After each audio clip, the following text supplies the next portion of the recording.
কেমন আছেন সবাই? চৌধুরী পরিবারে সকলকে স্বাগত জানাই। আজ 25শে ডিসেম্বর।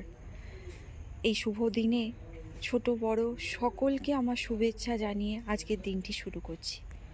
চলুন আজকে আমার বাগানটি আপনাদেরকে দেখাই। এই যে এখানের গাঁদা গাছগুলো দেখছেন, নানান কালারের পর বেশ ফুটেছে জানেন। আর এই দিকটাতে চলুন যাই, এখানটাতেও কিছু গাঁদা গাছই দিয়েছি, কারণ পুজোর ফুল তো চাই বলুন না, যেমনই হোক আমাদের গ্রামে ঘরের ব্যাপার।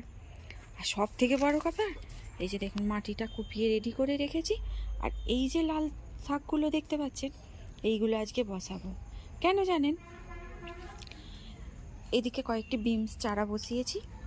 এই যে দেখতে পাচ্ছেন নাকি জানি না, ছোট্ট ছোট্ট চারা বেরিয়েছে। এত নোটে শাক গাছ বসাই আমি, ছোট ছোট 2 পাতা করে হয় জানেন, আর মরে যায়, কিছুতেই বাঁচাতে আর পারি না।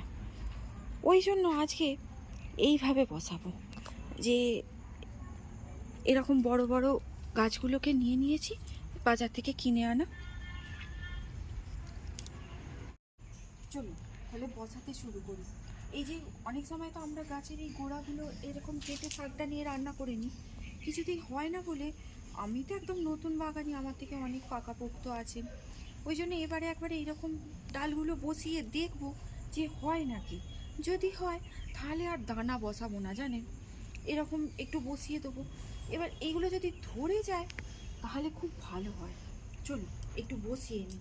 হ্যাঁ, আর যদি ভালোভাবে হয় তাহলে আপনাদের সাথে শেয়ার তো করবই, তাহলে আপনারাও করতে পারবেন।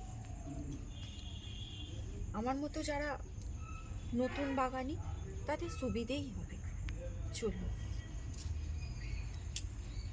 বসিয়ে নিই। হ্যাঁ,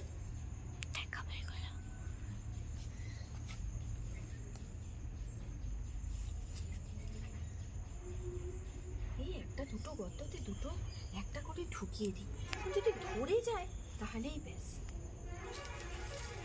আর এখানটাতেও সব বসিয়ে দেব, দিয়ে তাহলে আজকে এ পর্যন্তই। হ্যাঁ।